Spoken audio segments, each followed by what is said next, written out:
Oh, you're just not going to play the music today? I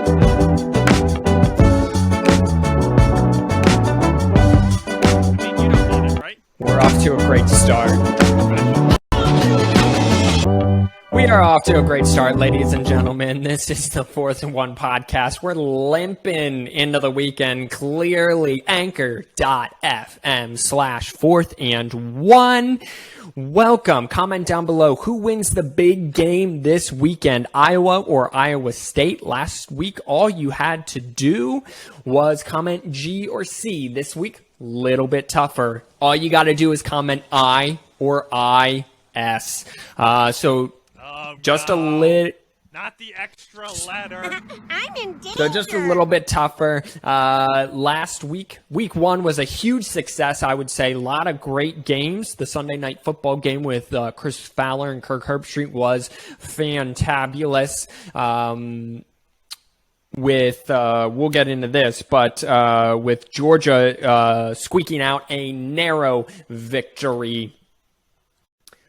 Week 2, not a great slate of games, I'm not going to lie to you, but we are here for it anyway because this is the worstest podcast on the internet. We're going to stumble through this one as we always do. Listen, man, I'm trying. Comment down below who wins the big game, IIS. If you are watching on YouTube, hit me up in my DM. I'm at ICU Wolverine. That is the letter I, the letter U, the letter C, and then the word Wolverine. So if you couldn't figure that out, well, then that's on you. I am the host, Mekhi Schlicker, along with my co-host and guy who pushes the buttons, Simeon Schlicker. We are back for week 2 of college ball. Well, Jack, here's the deal. I'm the best there is, plain and simple. I mean, I wake up in the morning, I piss excellence. You and I had a much different outlook on how week 1 fared. First of all, is that beer that you're drinking?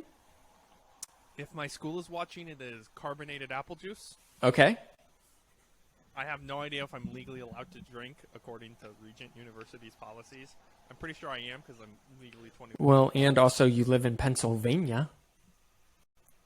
It doesn't matter. I still go to the school. I still. I'm pretty sure everyone who goes to Regent University drinks. Oh, probably. Let's be honest with you. My name is Jeff. So, yeah. Good games? Question mark. Not really. Great games? Question mark. Yes, sir. Okay, we had a good day because Michigan won, and they looked like they actually have an offense against a pretty all right, good well- defense, and their defense looks Well, pretty solid. I know, but I'm just saying all the other games were blowouts. Besides Wisconsin. That's not State. true. UCLA, LSU, that was close. Okay, well, that's on you. Georgia, Clemson was close. Wisconsin, Penn State, close. Virginia, Tech, North Carolina, close. What's that? Yes. It was, I believe. That seemed one-sided. Okay, well, oh my goodness. You have. You and I clearly don't watch football. No, we do not. I watch football the right way, and you watch football the wrong way. So, as always. Because it's garbage. No, football is not garbage. Football is beautiful. No, I was saying you're saying my way of football. Well, your way of watching football is garbage. The NFL also is back tonight. For those of you who are big NFL fans, we will cover a little NFL throughout this, maybe not this week's podcast, but moving forward, we want just enjoy week 1. Listen, you can the NFL slate, week 1 slate, is being broken down on ESPN nonstop and has been for the last week and a half, 24/7. So I'm not going to bore you. College football does not nearly get this much attention, especially when the NFL kicks off tonight. However, is Tom Brady and the Tampa Bay Buccaneers, are they going to cover the 9.5 points against the Cowboys tonight? That's a question for you, button pusher. Yeah. All right, great. Well, Pat McAfee has a boost right now on FanDuel where it boosted odds to like plus 180. So that's pretty good odds. I think who is it? DraftKings also is giving you some sort of boost where basically they have to win by like 70. They would have to lose by like 70 points, basically, in order to I don't know. I heard something. Alrighty, well. So basically, people want you to bet Yep. money. Speaking of betting money, Micaiah, I think that's a perfectly good transition. How are we We doing? are actually doing well. You're not doing so hot. However, so Simeon's lock of the week is he's 0 for 2. However, he barely missed in week 1. He missed by a single point. He said take Arizona State and take the over, and he missed. They were 55, and the over was 55.5, and they scored exactly 55 points. Meanwhile, if you're betting the money line with all my picks, I am a spicy 6-1. However, with all the bets that I said that you should make, I'm 4-4. So I'm batting 500 right now. I feel pretty good about it. But listen, just bet my money line, baby. Just bet the money line. Hey, and for the record, I picked both winners both of my weeks. You did. You did. However, you gave. However, I picked the easy winners. Correct. Of my week. So that's not supposed to be my job, and I'm sucking at it. So to all the listeners, I have a soundbite for here, and I forget. Sorry, Mom. Yeah. alrighty. Well, Money, please. let's get into this check down from the past week. Randy Edsall, the coach of UConn, who back in the early 2010s, I want to say, or late 2000s, built UConn. Ooh, that's spicy. That's nice. Could be a little quiet. You wanted a tune. This is one that's packed in. I mean, it could be a little quieter in the background, but anyway, Dude, it's like all There we go. There we go. He built UConn, the UConn football, to go to bowl games.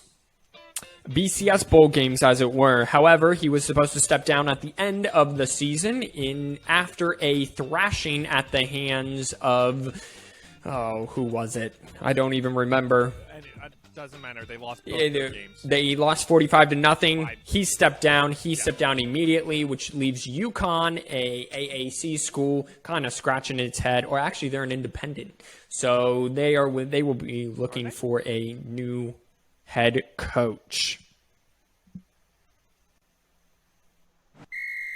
Tyrod Taylor has effectively put an end to the Deshaun Watson saga in Texas, or in Sega in Houston, I should say. Tyrod Taylor named the starting quarterback of the Houston Texans. The Houston Texans GM does not expect Deshaun Watson to be at the game on Sunday or even take any snaps.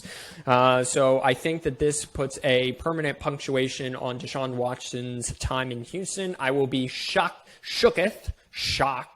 if he plays one down in Houston this NFL season. He has requested a trade and is looking to trade, but with his most recent past in terms of all of the sexual harassment lawsuits against him, he has not really been participating in training camp, and teams are reluctant to trade for him. The Manning brothers, Peyton and Eli, will be doing a alternate broadcast of Monday Night Football this year. However, what they will be doing is they will be in their homes or somewhere in a studio, and they will basically just be acting like two brothers chatting about a game at a bar and throwing in their 2 cents of what they're seeing as former quarterbacks of the NFL. I'm really excited for it. Sounds familiar. Huh? Sounds pretty familiar. You know what? It sounds like a recipe for success. We just haven't had our success yet. I'm just saying. I think they stole the idea straight I from think us. they did as well. And I also think that it's going to be more popular than the regular broadcast because it still shows the game. It's just their voices and... This is on ESPN. Well, yeah, it will be part of a megacast, which you can get on ESPN Plus, yes. Got it. Okay. Sorry, And I think it will Continue. alternate stream on ESPN 2, maybe, as well. Yep. Got it. That's all I had to say on that matter. Oh, okay, cool. Yesterday, something happened that no one in the sports world knew about. Derek Jeter was inducted into the Baseball Hall of Fame. One of the most decorated Yankees and shortstops of all time was inducted into the Baseball Hall of Fame last night. His presence for the Yankees, you could say, was on par with Jordan in playing 20 seasons with the Yankees. Never had a losing season. Always came up clutch in the clutchest moments in the postseason. It's a miracle the Red Sox ever got past him, but that's only because they had a more clutch hitter in the postseason in one Big Papi. However, he was someone, when I was growing up watching baseball, that I came to hate, but then later on, because I was a Red Sox fan, but then later on, I came to appreciate his greatness. And he ended his career as a Yankee the way it all should, as a walk-off single, RBI single, to win his final game in pinstripes. This is... he will definitely go down again as one of the all-time best shortstops. Not one of the all-time greatest players, but one of the most memorable Yankees. He's still one of the most known baseball players, even though he is now the president of baseball operations down in Miami for the Marlins. So not a lot of attention was brought to this because, one, it's baseball, no one cares, and two, they hit it on a Wednesday in the middle of September, right before the NFL season. So baseball, you got to do better next time. If you put Mike Trout in the Hall of Fame whenever he gets done and it's on a Wednesday in the middle of September, right before football season, well, then you're doing something wrong. No one cares! Exactly. The Ravens officially have no running backs. Well, sort of. The Baltimore Ravens starting running back J.K. Dobbins tore his ACL. His backup, Justice Hill, tore his ACL. And today, right before we came on, his backup, Gus Edwards, tore his ACL. Also, today in practice for the Baltimore Ravens, star cornerback Marcus Peters also tore his ACL. So the Ravens are doing great on the knee front. However, they did sign Le'Veon Bell, who really hasn't played in the league in almost 2 years since sitting out with the Pittsburgh Steelers. Has been got a stint there with the Kansas City Chiefs, but really didn't do anything in the postseason. And so the Ravens are out of running backs. However, they do have the best running back playing quarterback in Lamar Jackson. LOL. A little shot at Lamar Jackson. However, that's fine. However, the number one rushing team 2 years ago and the number two rushing team last year are now without the most productive backfield in the NFL. So the Ravens' quest to win a division titles and beat the Cleveland Browns just got a little tougher. That was the breakdown. Well, actually, I got one more. And finally, T.J. Watt, brother of J.J. Watt, also just signed a 4-year, $117 million deal, making him the highest paid defensive player in the NFL. And that has been the check down, everybody. And I also called it the wrong thing. You did, but I also called it the breakdown last week and listening to it last week, so all's fair in love and war. We are doing great. What are your thoughts on last week's game? Last week, well, like I said, I thought that last week had some great games. A couple big flops in there. The Alabama-Miami game, we were both completely wrong on. We thought that Miami would be closer than 30 points. They were not. Bama just reloaded and then just absolutely smoked them. Bryce Young looks like a Heisman candidate and the first overall pick in the very first game, and Bama just hasn't taken a step slow. Now, however, Saban came out today and said he hates the intensity that was last week in the second half because it was actually a 16-13 game in the second half last week. Bama scored 16, Miami scored 13. And then at Monday in practice, they came out and lacked intensity, so he ripped his team in front of the media today as they're going to play Mercer and blow them out by 50, I'm pretty sure. But we can't find. We can't. Yeah, I think it's so bad that like FanDuel won't let you bet on it because they'll probably lose money on it. Yeah. So yeah, everyone was wrong about Bama. I think it says more about Bama than it does Miami. However, Miami, you laid a giant egg again on national television. You choked on it. You gagged on it on national TV as you normally do. Friday night, though, really got the weekend started with a great game in Virginia Tech beating the number 10 team in the country, North Carolina. North Carolina was a top 10 rushing team in the nation last year. They brought Sam Howell and all 5 offensive linemen back. And then they had new running backs and new wide receivers, but it was supposed to be Sam Howell and their offensive line would get them through. Problem is, the offensive line didn't protect Sam Howell, and they didn't run the football at all. They couldn't. So your veteran offensive line that was supposed to be the strength of your team on the road got absolutely beat up by at the time, superior defensive line. So that has to be very concerning for North Carolina going forward. But the season's not over for North Carolina. They can still make the ACC championship game. Still a long way to go, but it was a great game. I believe the final score was 7-13. 10-17. I was close. But anyway, it was a great game. It's so good to have fans back in the stadium. Blacksburg, when Virginia Tech runs out to enter Sandman, it's one of the sights one of the traditions I would like to experience in person at some point in time. So, this is actually the one time that I have 2 cents on things, and this is where me and Micaiah disagree on something. This game looked extremely one-sided. Because really, like he already said that they had no run game, and basically Virginia Tech could almost do whatever they wanted.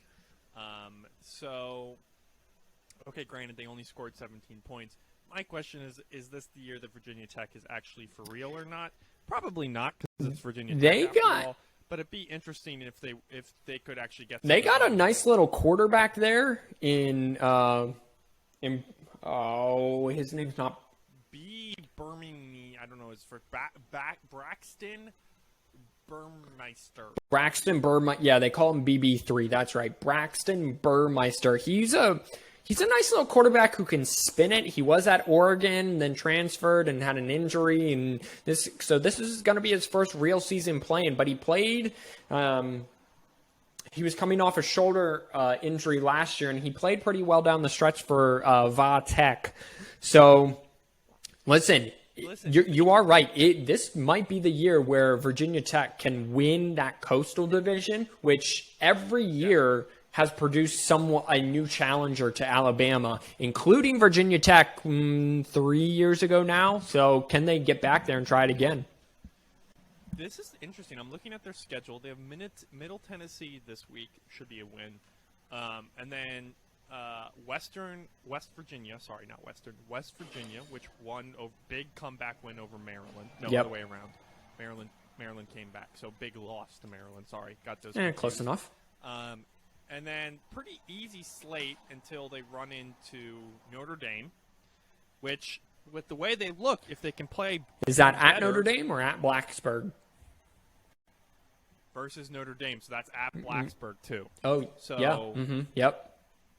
So, and then they're at Miami and at UVA, which is always a hard game for them because it's that rivalry game. Yeah, so they escaped Clemson this year.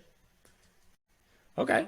Well, yeah. So we could see them in the ACC championship game, especially if they can upset Notre Dame, and if Miami plays like they did against Alabama. Then it's only week 2, but they control their own destiny because in terms of, and most everyone picked North Carolina to be there again, so they control their own. If both North Carolina and Virginia Tech both win out, Virginia Tech's getting in, and they're going to win the Coastal, and they're going to make the ACC championship game. So this is actually a huge Week 1 win. Probably the biggest Week 1 win. They also now find themselves ranked. So this is for Justin Fuentes, how does Virginia Tech respond to pressure and get his kids back up for a Middle Tennessee State team that has been good over the last couple of years, at least in its own conference? Yeah. Listen, man, I'm trying. Wisconsin-Pittsburgh was about the game everyone... Pittsburgh. Oh, my... Pittsburgh? He's taking me to Pittsburgh? Shout out to Mom. Wisconsin and Penn State was the game that everyone hoped it would be. Penn State, it's same old, same old. I do not know how Penn State goes in every single year and their offensive line always sucks. They couldn't protect Sean Clifford. Sean Clifford was okay, efficient, not really efficient. In the first half, they had like 33 total yards of offense. They had 0 running game. However, the thing that kept them in the game and eventually won them the game was Wisconsin turning the ball over inside the red zone. Wisconsin was 1 of 4 inside the red zone. They had 2 fumbles and a field goal off the upright inside of 30 yards. So I feel like, don't get me wrong, Penn State's defense played fantastic. I feel like, however, Wisconsin won this game or lost this game more than Penn State won it. However, credit always goes to the victors, so Penn State, credit to you. However, I feel like if you play this game 9 times out of 10, or if they play this game in 2 weeks, Wisconsin's not fumbling the football, scoring touchdowns, and making field goals there inside the red zone. And but Penn State, your offensive line needs work. It's going to get eaten alive by Ohio State. It's going to get eaten alive by Michigan State. Michigan's defensive line looked pretty stout against, albeit Western Michigan, but Sean Clifford at moments was just running for his life. And then in the secondary for Wisconsin, there were 2 plays where they had receivers running wide open, and I was listening to Joel Klatt on the call, and apparently there was a 3rd time that they had a wide receiver running wide open, and Sean Clifford just missed him. Listen, this is what I'm going to take away from this game, and then we're going to move on. When you guys make Michigan look like the 2nd best team in the Big Ten, that's a problem for you. Plain and simple. When Western Michigan had all 5 offensive linemen return, I'm pretty sure if I'm remembering correctly. Like 5th year, and there was one guy who was a 6th year senior, if I'm remembering correctly. Super senior. Okay? The 2nd best completion percentage quarterback in the nation last year. Okay? Michigan ran them over defensively. Okay? Which they shouldn't have. I get, talent, blah, blah, blah, blah, blah. They shouldn't have. Western Michigan was an Illinois sort of school. Western Michigan would probably win 4 or 5 conference games in the Big Ten. Yes, and they would have beat, if they would have played, instead of Michigan, if they would have played Penn State or Wisconsin, would have beat both Penn State and Wisconsin. That's how well that they played against Michigan, and that's how poorly, it wasn't fun to watch. This wasn't an old school, 2-3 kick 6, national championship. Remember LSU Alabama? Oh yeah, they kicked BCS from 2012 6 or whatever. field goals. Yeah, right. It was that kick 6, and that was the most exciting thing in that game. That's not what it looked like. This wasn't defensive football. This was high school bleep. Okay, this was high school shit. Sorry, Mom. It was bad. You guys have no excuse. Do better. You have too much talent. You recruit too well. And that's all I have to say. Makai, if you want to respond, go ahead. If not, we'll move on to the next thing. I wouldn't... See, we only watched parts of it because it was on at the same time Michigan was on. And it sucked. I expected better. However, I don't think it's as bad as you're chalking it up to be. Let me just put it that way.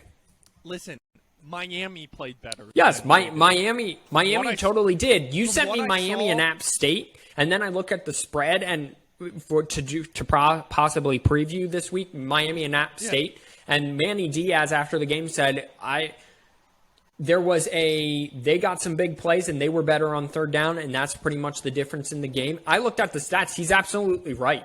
Miami played with great intensity. They competed the whole game. It's just that they were woeful on third down, and Alabama was awesome, and then they hit some big plays. So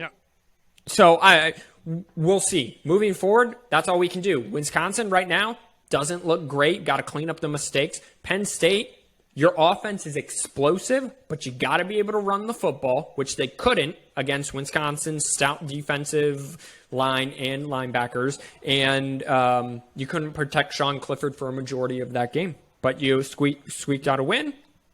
Props to you. My name is Jeff. Georgia and Clemson. Well, I was hoping for a high-scoring game, better than 10-3, but Georgia eked it out. This says more about Clemson, I think, than Georgia. However, Georgia, I expected something better offensively. However, these were probably the top two defenses in the nation this year. I don't want to hear it about Alabama, how this might be Nick Saban's best defense ever. I don't want to hear it. If this was Nick Saban's best defense ever, they would have shut out Miami 100%. Yeah. Georgia's defense and Clemson's defense are top tier. Problem is, Clemson couldn't run the ball. You know how many rushing yards Clemson had? No. I'll give you a guess. It's pretty low. Go ahead. Was it 24? No. Was it 4? Oh, now you're close. Was it 0? 2 yards, ladies and gentlemen. Now, sacks had a lot to do with this because they did sack DJ Uiagalelei 2 times. However, Kirk Herbstreit brought this up. In the last 3 big games that Clemson has been, so Georgia, last year's semifinal game against Ohio State, and then the year before that against LSU, Clemson can't run the football. And this is a team that relies on that RPO action, run-pass option, and you have to be able to sell that you're going to run the football, one, and if you do, it's going to be successful. And right now, they can't even do that. And then DJ Uiagalelei was refusing to run the ball.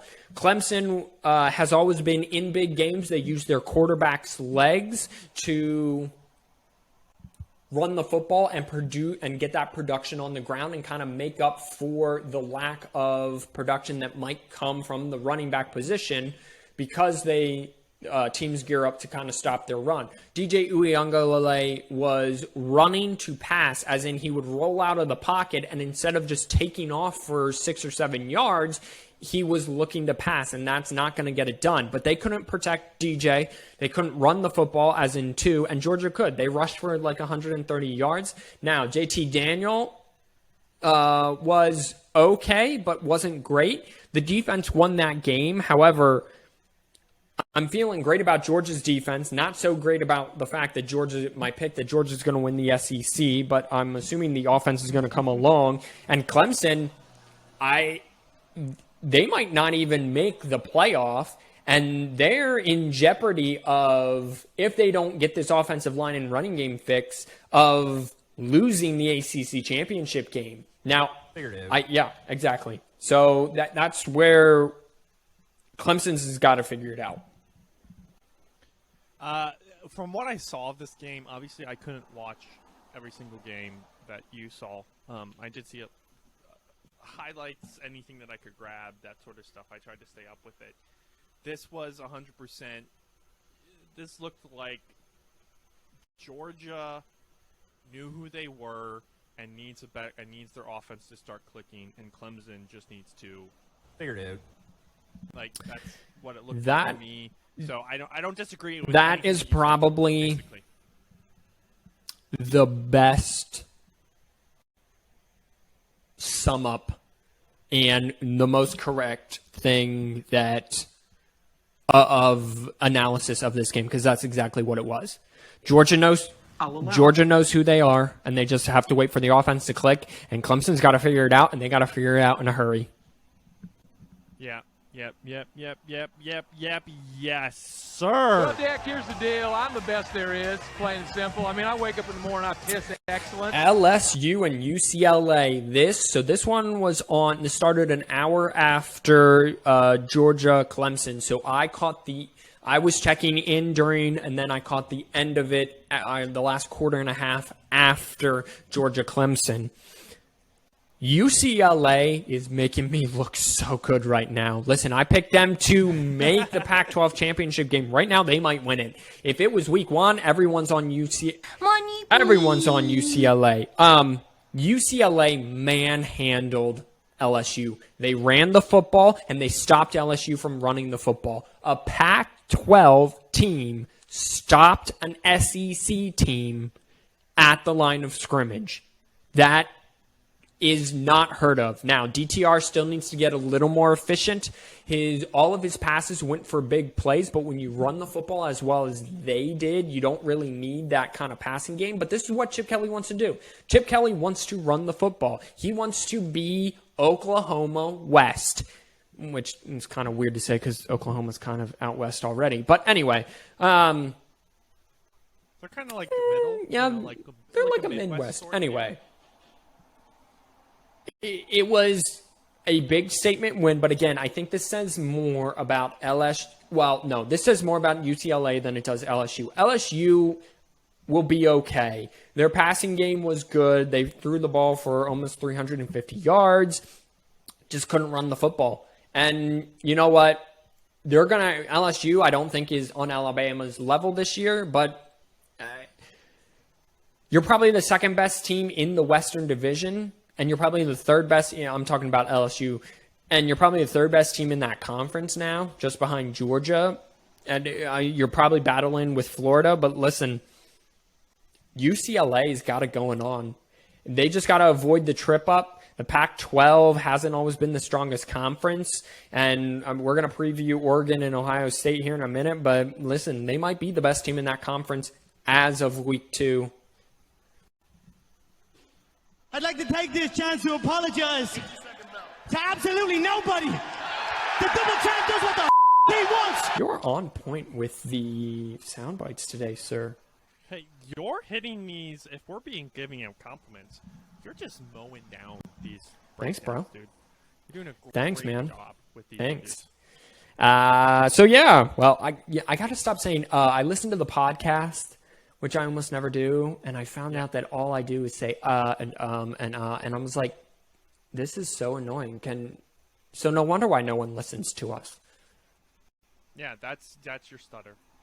That's your fault. No, I'm joking. Well, I mean, yeah. I listened to this one podcast today, and there was this interview of this guy who was like, this MMA fighter who said during this entire interview, it was probably like a 30-minute interview, was saying, you know what I mean? So you know what I mean?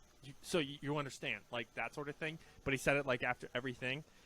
And then the guest that the podcast had on the week previous legitimately said the same number of you know what I means in half the time. So it's just your you know what I mean sort of deal. I'm not going to lie. I was excited for week 1, okay? I was very excited for week 1. I'm probably going to watch as much as my fiance lets me watch of week 2.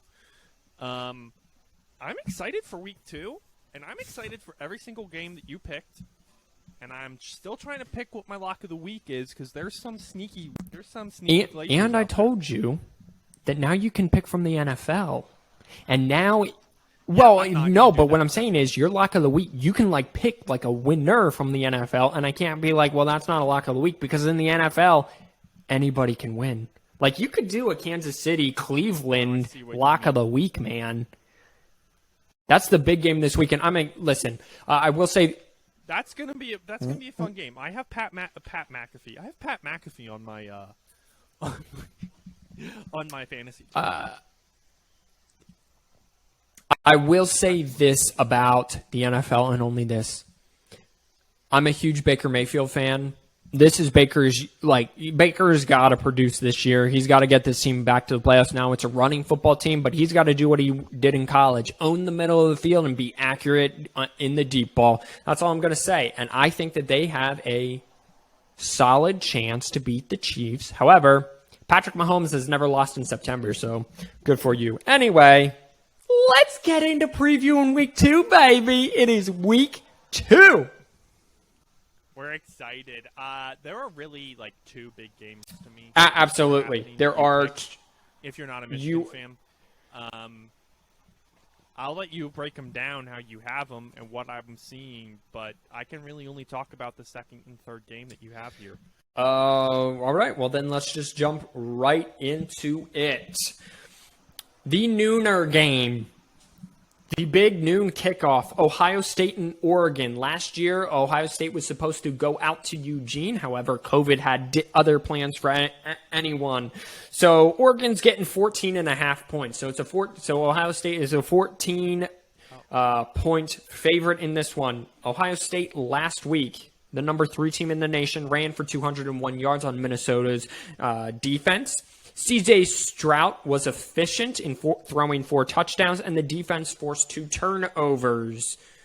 Ohio State seemed to pick up, much like Alabama, seemed to pick up right where they left off. That has a lot to say about coaching. And so that's where Ohio State is now. They are among the elite of the elite. They are expected to just pick up right where they left off from the following season, rebuild, reload, and keep hammering away. Now, the team that comes to town is rebuilding and is reloading, but is in that same category, but just Pac-12 standards. And if you don't think that there are different standards between Ohio State and Oregon, well, then you need to listen to this podcast more. Oregon escaped, I think, is the best word against Fresno State. That is a game that we said would be close because Fresno had a week to prepare, like they had a game already, and then they might have been looking ahead to Ohio State this week. Oregon, the things Oregon did well last week, they ran the ball pretty well. They ran for 186 yards. Their quarterback was also efficient. Anthony Brown is his name.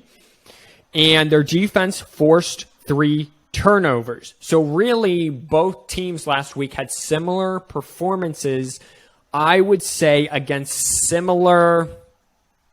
I think Minnesota's a little better than Fresno State, but I'll say it anyway, is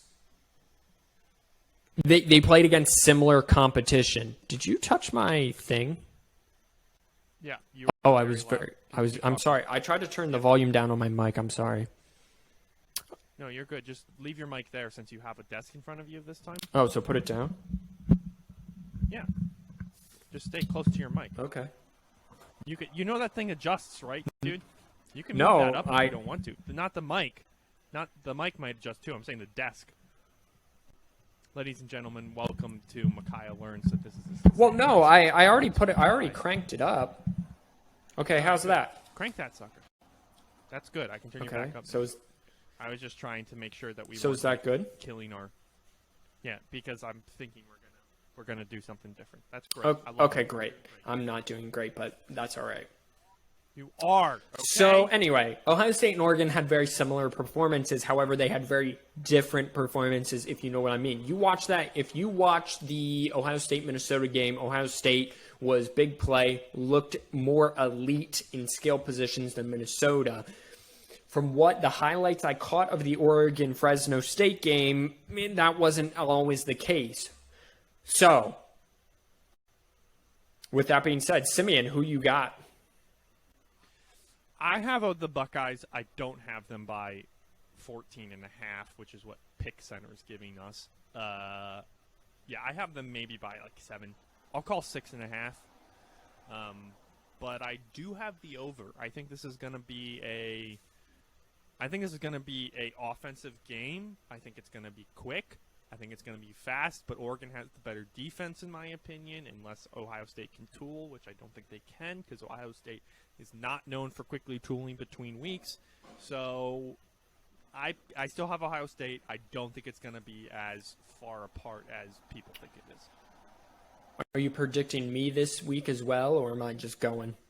Oh, yeah, I should predict you. You're going to pick Ohio State, even though we both want Oregon to win this game. So Mario Cristobal is the...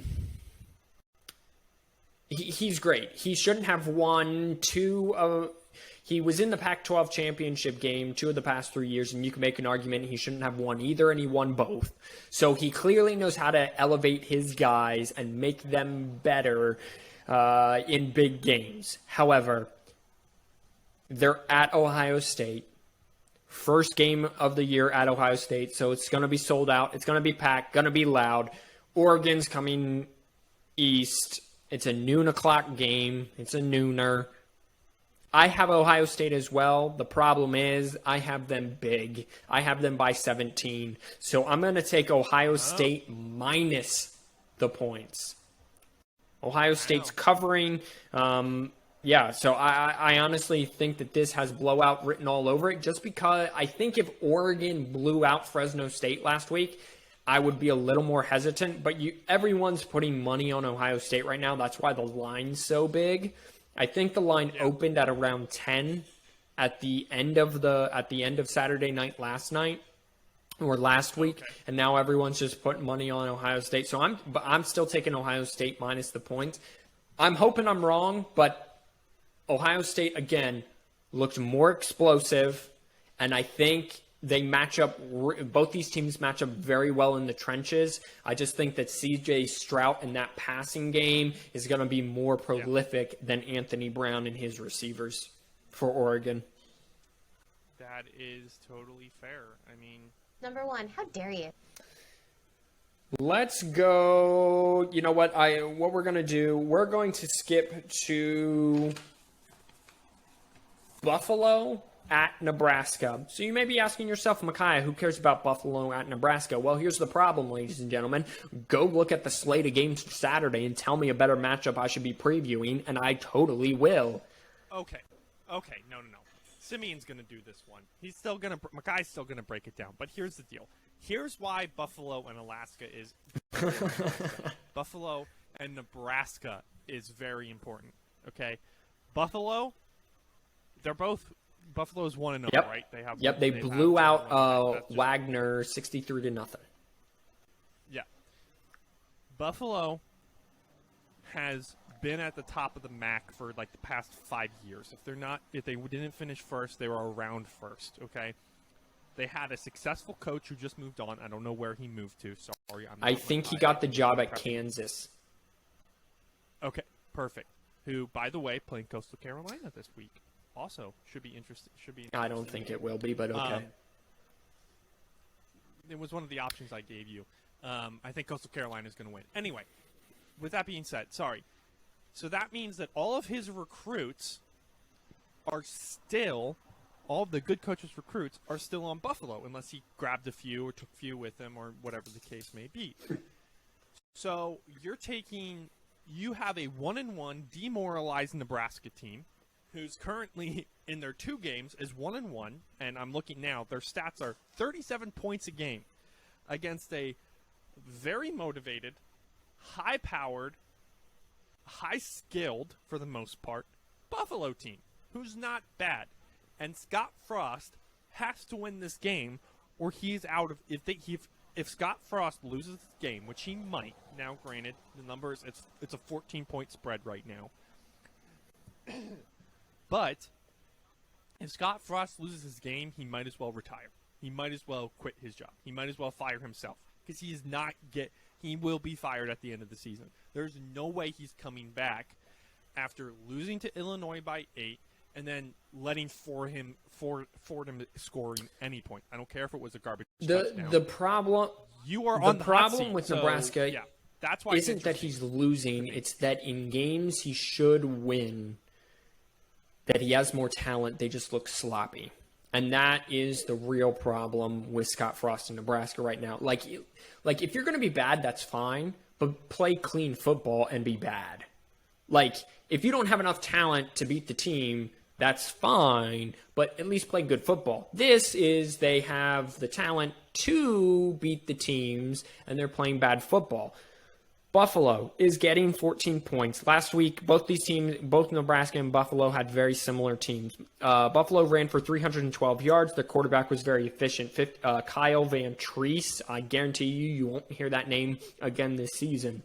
was 15 of 19, threw for 231. Nebraska last week ran for 329, which is what UCF, when Scott Frost was there, they were a running football team. Again, Simeon, real quick, I wanted to open with this, and I totally forgot. What was my line? What was the tag for last week? Do you remember? Oh, it's I don't remember the exact line, but to win football games, you have to run the ball. Is roughly the direct quote. That's pretty good. The direct quote was, "It's easy to win football games when you can run the football." Yeah. So you're going to see me touch on that a lot. So it's very easy to win when you're running for 312 yards and 329. Anyway, back to Nebraska. Adrian Martinez was also efficient. 17 for 23, 234. The big thing is, can Nebraska win games they're supposed to, and can they win them big? That's the only thing, because they got more talent than Buffalo. That's no question there. But again, I go back to Nebraska playing sloppy. Nebraska had 4 fumbles. Now, they lost 2 of them, but they still fumbled the ball, put the ball on ground 4 times. Nebraska's defense, however, did, and this is something they have done kind of all year in the first, 2 weeks for them, this being the third game because they played week 0. Nebraska's defense forces turnovers. They had 3 INTs last week. So Buffalo coming off an easy win against Wagner, coming to Lincoln, 14-point underdog, 3:30 game. They're going to be motivated. Sun's going to start to set. The light's going to be on. Who you got? I have Buffalo. Oh, I know you have Nebraska. Snap. Yeah, I know you have Nebraska. I have Buffalo to win this game and upset. And, 7-3, by a score. Call it 5.5 if you want to make it fun. I guess technically 2.5 would be the better way of putting it, or 3.5 would be the better way of putting it. But, yeah, I have Buffalo winning this game. I don't think, unless Nebraska comes out and is surprisingly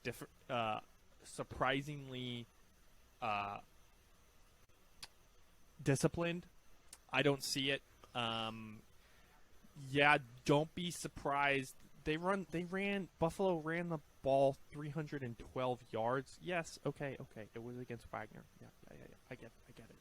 But they still ran the ball that much, which means they have a running game. And it's easy to win games when you can run the football. I like Nebraska to win, Buffalo to cover.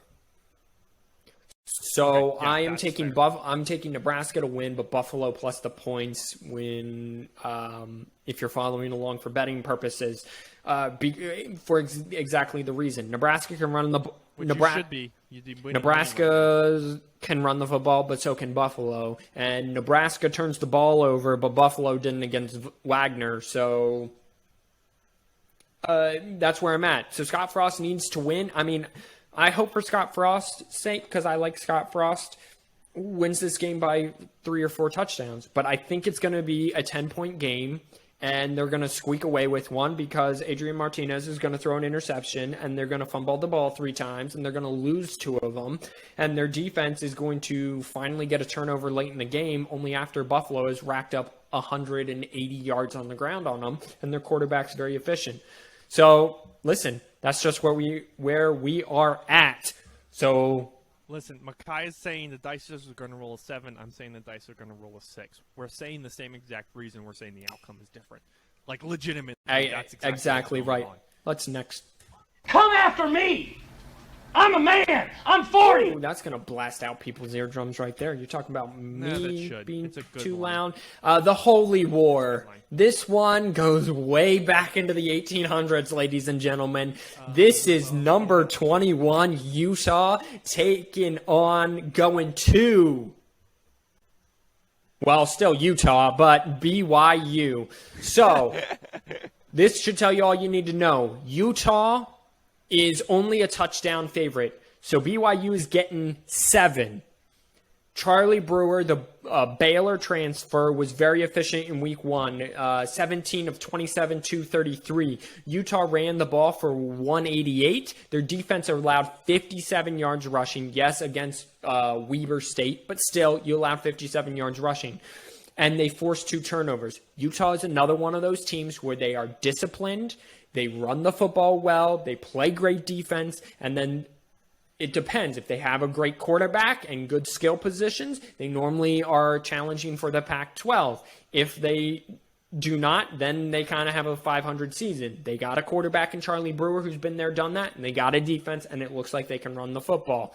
Flip it to the other side. The Mormons of YU got outgained and out-timed of possession against Arizona in week 1, but won the game by 8. They gave up 345 yards passing. They allowed 81 yards rushing, so their defense was stout, or maybe Arizona just didn't try to run the football. Jaren Hall, was 18 of 28 for 200, and BYU rushed for 161 yards. So very similar teams. They stopped the run. They like to run the ball, and both of these teams like to have balance. The problem I'm having is BYU got outgained and out time of possession by an Arizona team that is rebuilding. By an Arizona team whose defensive coordinator is Don Brown. And for all Michigan fans know who Don Brown is, and they know why that is a huge deal. Plus, Charlie Brewer threw for 233, and they were incredibly balanced, and their defense forced 2 turnovers and didn't let Weber State run the ball. Simeon, who you got? I have the Utes here from the perspective of I think they're going to be a better team overall. I get BYU played a tougher team. We haven't really seen this is Utah's first really thing. But Utah's in the past has been known for, let's just put it this way. They lost to Coastal Carolina last year when they shouldn't have. Utah's out to extend their winning streak to 10. They're going to get it. They might as well make it 11 right now. You're going to pick Utah. I am going to pick Utah, and I'm going to take Utah. Well, I don't know what the money line is. Money line currently is 270 minus 4. Great. Well, then this is easy. This is Utah. So what that basically means is I would, if I bet $1, I would win 20 cents if Utah wins, is what that means. Plus the dollar back. So I win $1.20, but again, I'm only making 20 cents. The point spread, I'm going to bet the point spread, and it's Utah -7. I just think if you're BYU, you get a win against a Arizona team that's rebuilding, and you get outgained, you give up 345 passing yards, and you don't hold the ball as long as Arizona, again, a team who's rebuilding, and you're going to let Utah come into your place, who's incredibly balanced with a great defense and a great quarterback, or a solid quarterback at least. I think it's recipe for disaster. It's close, but I think it's Utah by 10 late. So, yeah, I got Utah winning the Holy War. Number 21, Utah. Keep a lookout for them in the Pac-12. Oh, my goodness. The night game is my Michigan Wolverines against Washington. Washington's coming to the big house. Right now, everyone is flooding bets to Michigan. Michigan opened up on Saturday night as a 2.5-point favorite. They are now up to a 7-point favorite. Why? Because Washington lost to FCS school Montana, who was just recently demoted from the FBS. Oh, is that the school that was demoted? I thought that was. I think both. Maybe Montana's in the same conference as North Dakota State and South Dakota State, like that. Okay, so I mean, they're a solid FBS opponent, but again, an FBS team should really never lose. A quality FBS program should really never lose to an FCS school just because their talent gap is so great. Anyway, let's get into it here. Washington, again, is getting 7 points, allowed 127 yards rushing to an FCS school, and that is where the big problem lies. Along the line of scrimmage, FBS schools should always dominate FCS schools. Washington's Dylan Morris had a 8.4 quarterback rating. It is out of 100. He is a freshman, though. He threw 3 interceptions.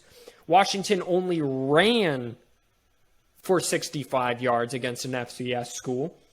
They outgained and out time of possession to Montana, though. So again, this is kind of going back to Utah. You should have won the game because you outgained them and you out-timed of possession them, but you didn't. You couldn't run the football, and now you are coming east to a Midwest school, to a Michigan team that just blew out Western Michigan, feeling pretty good. Now, again, that may work in Washington's favor, because normally when Michigan does that, they lay a giant egg on national television. They're as bad as Miami is. But your quarterback threw 3 interceptions, which you could say was why they lost. Michigan, Cade McNamara was efficient. The only 2 incomplete passes he threw on Saturday were batted down at the line, which means they were probably going to be completions. So he was 2 swatted balls away from having a perfect day. They ran for 335 yards with 7.8 yards per carry. Now, they did rip off a long 75-yard run, but if you take that away, they still ran for well over 200 yards. Their defense forced no turnovers. That's been Michigan's Achilles heel on defenses. They can't get the ball back. They even had an opportunity in that game to get, they forced a fumble but didn't recover it, and their safety Hawkins had an interception thrown right to him, go right through his hand. If Dylan Morris is going to throw you interceptions, you got to catch them if you're Michigan. Yeah. They allowed a lot of garbage yards late. They had 551 total yards, which was the most since 2016 under Harbaugh. But Michigan did allow 126 yards rushing. Again, it was kind of late garbage yards. So with that being said, Simeon, who you got? I got Michigan here, assuming that the replacement for Ronnie Bell does well, which in theory he should. Ronnie Bell out with ACL, correct? Yep, that's what I thought it was. Awesome. Good me. I'm a good doctor. Anyway, unfortunately, Ronnie Bell is out. He got injured. Over under 48.5. Hit the over on that. Michigan put up 47 points. Even if Washington puts up 7 points, they're already on. Michigan got there. Expect it to look a lot like Western Michigan with how bad the Huskies are looking right now. Expect it to look a lot like last week. Expect Michigan to be able to throw the ball. Granted, that's maybe a little bit better secondary, but Michigan looked like they were able to run the ball and then allowed Cade McNamara was making the throws he needed to make. Didn't have to throw it a ton, but was still able to make it. Michigan hit the over, plus the Michigan to cover as well. I also have Michigan. I just think it's at home. It's at night. There's going to be a maze out. I'm not confident in this pick, so I'm going to take just Michigan straight up. However, what's the over-under? 40 what? 40. Yeah, I'm also. So what I'm going to also do, because I think the money line is like 260, you said? 270, minus 270 for Michigan. Minus 270, yeah. So I'm also going to hit the over on that. I think that this is a 34-20 type of game, a 27-24 type of game. Either way, you're hitting the over. I don't feel confident in Michigan minus 7, so that's why I wouldn't bet on that. And I'm not confident that Washington plus 7. And we will be, ladies and gentlemen, we will be right back as Micaiah has to pee yet again on the pod. We are back, ladies and gentlemen. I think I just had the world record for longest pee right there. Ridiculous. Sorry, I'm hydrated, everyone.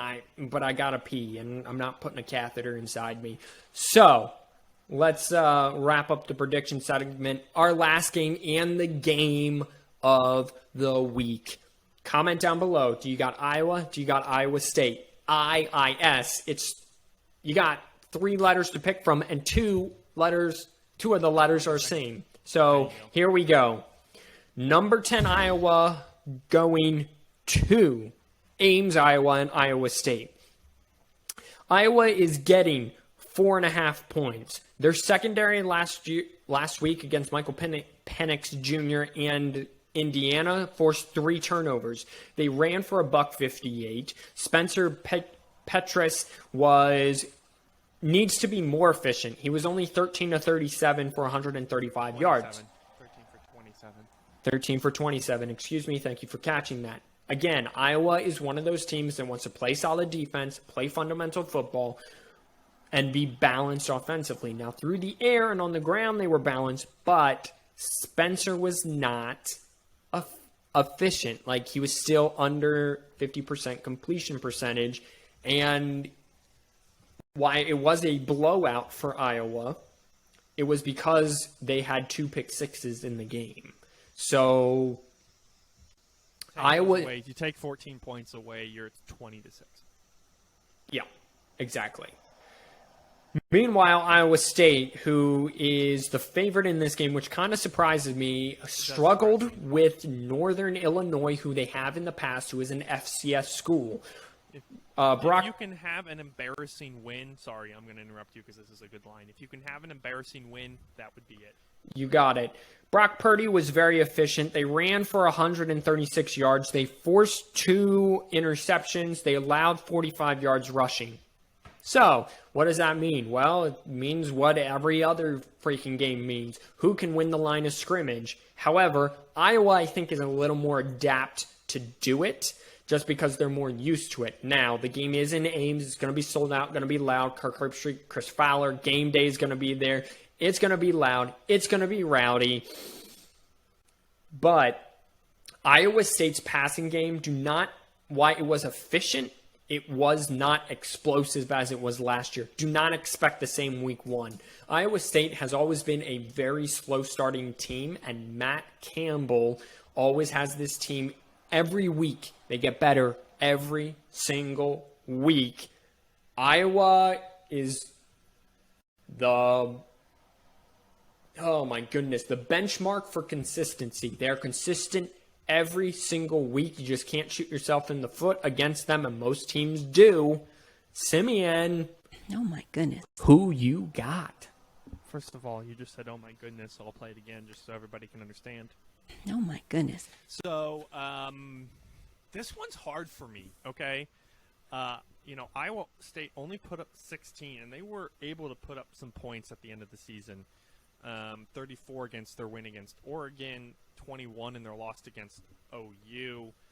So it's one of those things that it's hard for me. I'm surprised that they're favorited as well.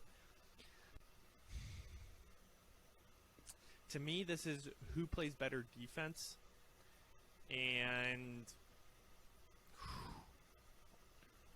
if Iowa doesn't have a rushing game, which 45 points last week, 45 yards allowed last week to Northern Iowa, which for anybody, that's clogging the line. If Iowa does not have any rushing game, if Iowa State can shut down the rushing game and force, what is his name, Spencer? Yep. Spencer, Patrash, whatever, to throw, they win this game. So I think just on talent alone and how they're able to play, I'm gonna take Iowa State. But I won't be surprised if I'm wrong. Let me put it that way. To me, this game. What is it? The line's at 4.5. It should be even to me. Over/under's at 46. Take the under, I think, but I'm not 100% sure. I think you're going to pick Iowa State too, but I don't know. Sorry, my brother. It is Iowa plus the points. Now, again, what's the money line on this game? 4.5. Oh, money line is plus 160 for Iowa. Great. That's what I'm rolling with. Iowa, I think, again, it's what I alluded to. They are better at these kinds of games. Their secondary is legit. It's so legit. So why Brock Purdy is going to be better, he's facing a better secondary that force 3 turnovers, again, albeit off a young quarterback, but they're just as veteran as the quarterback, so I think that they have a great chance at forcing some more turnovers. I think Iowa runs the ball, is efficient. They are great defensively. I think they got a chance to be a top 10 defense. I really like Iowa, even though it's in Ames. If Iowa State would have blown out Northern Iowa or Northern Illinois, whatever it was. I think it was University of Northern Iowa. I think it was an Iowa game. If they would have blown them out, I would feel a lot more. I would probably pick Iowa State, but it's the fact that they didn't, which means for whatever reason, Iowa State just starts the year kind of always shaky. And I think you can't be shaky when you're going against Iowa, especially after they have a nice win last week against Indiana. Dude, this is ridiculous. Okay, so they are in the Mountain Valley Football Conference, or Montana, like something Valley, Northern Iowa is. That's the same as your North Dakota State, South Dakota States. And Montana is not in that. I'm sorry, I did not realize Montana was not in that. So two of these schools played, I'm pretty sure, at least two of these schools played, the three of the schools played FBS teams last week. There's only 4 schools out of the 10 that are in there that actually have a losing record, and 2 of them lost to FBS schools, and the one was the bad loss to Kansas, but it's still an FBS school. So that conference, I still put some weight on that conference. That is what it is. I think that's a good call. I don't know. I would say in level of confidence, let me rack this up here. In level of confidence, I'm going to put Iowa at the top. I'm very confident that Iowa wins. Next, I'm going to put... So I'm very confident in all my winners. Yeah. I'm just saying betting-wise. Next, I'm going to put Utah -7 next. Okay. I'm then going to put Ohio State to cover at 14.5. Followed by Michigan, the over-under at 48. And finally, Nebraska and Buffalo to cover. I just don't know what I'm getting with Nebraska yet. And I think we touched on that. That is part of the issue with Nebraska. So with all that being said, Simeon, what are we watching this weekend? Well, we have my lock of the week first. Oh, I was going to wrap up with lock of the week, but yeah. Oh, okay, then I'm watching a little bit of NFL football sprinkled in there on Sunday. Just a little bit. A little bit of sprinkle. Not too much. I'll keep a track because my fantasy team, I got to know who to start week 2. You gotta. You're just throwing random randos out there for week 1. Yeah, really is what it is. Not really, but really. And then Saturday, I'm definitely watching the Michigan game for sure. And then sprinkled in between there, I got Ted Lasso. I signed up for Apple TV. Nice. Really enjoyed episode 1. Ted Lasso is awesome. Yeah. Very much enjoy it. A little bit too much. It's awesome. Having fun. Going to be sprinkling that in there. So this weekend, I'm going to be watching college football, but I went and saw Shang-Chi last week. Excellent Marvel movie. Excellent Kung Fu movie. Everyone go see Shang-Chi in theaters right now. However, what I am watching this weekend is I will be watching football, much like you all weekend. However, I am really looking forward to Michigan and Washington. Obviously, I'm looking forward to the Michigan game, but this is a good barometer. This is a real defense. If Michigan goes out and does what they did against Western Michigan, I am now 70% confident in Michigan. Right now, I'm only like 50% confident in Michigan. So I'm really looking forward to Washington at Michigan this weekend. And then on Sunday, I am looking forward to Kansas City and Baker Mayfield. And Cleveland rematch of the divisional game last week. So now it is time for Simeon's La of the Week. Do you want to form an alliance with me? Absolutely, I do. Good. That's Excellent. Me hoping that the money wants to form an alliance with me. I hope so, too, because you're 0-2. However, you've been close. I am 2-0 in both of my picks. To win. Correct, but these are locks of the week. This one's a little bit strange, okay? 9:30 p.m. on FS1 on Saturday. Tomorrow, Friday evening, we have the Boise State Broncos taking on the UTEMP Miners. Now you're saying Simeon, why do you keep picking these small games? Listen, this is the interesting game that I'm picking, okay? Boise State 0-1, not known for losing, okay? Boise State's known for being a good team. UTEP, known for losing, 2-0. So here's the deal. The spread's 26. Boise State's going to win this game. The over-under I have on Pick Center, and it might be a little bit different on, but I'm still going to take it on, making sure Boise State, yeah. The over-under on Pick Center on ESPN is 56.5. Go with the under. I don't snap. see Boise State being able to, for that matter, cover the spread. I think UTEP, I'm seeing, and even in their losses to some of the last year, I don't see it happening. They put up 30 and 38 against New Mexico State and whoever BCU is. So I expect Boise State to still allow. They allowed against UCF 573 yards. So I expect them to allow like 21 points, and I don't expect them to put up that many. Actually, yeah, I'm gonna go for it. I'm gonna lose this one. Watch me lose this one, but I'm gonna stick with the under 56 and a half. Oh, that's tight. That's tight. Okay, so all of the other unders you have taken, right?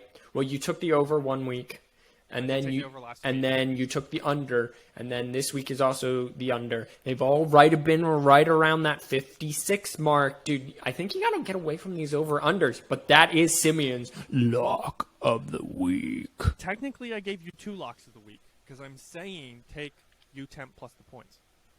Well, do you want that to be your lock of the week? Oh, I didn't know that was an option. I thought I had to pick over-unders. No, your lock of the week literally can be whatever you want it to.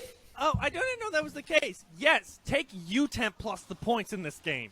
That's a much better and much safer lock of the week. Oh my gosh. Over-under. Dude, I said your lock of the week could literally be whatever you want. It just had to be interesting. You said that this week. Take UTEP plus the points against the Boise State Broncos.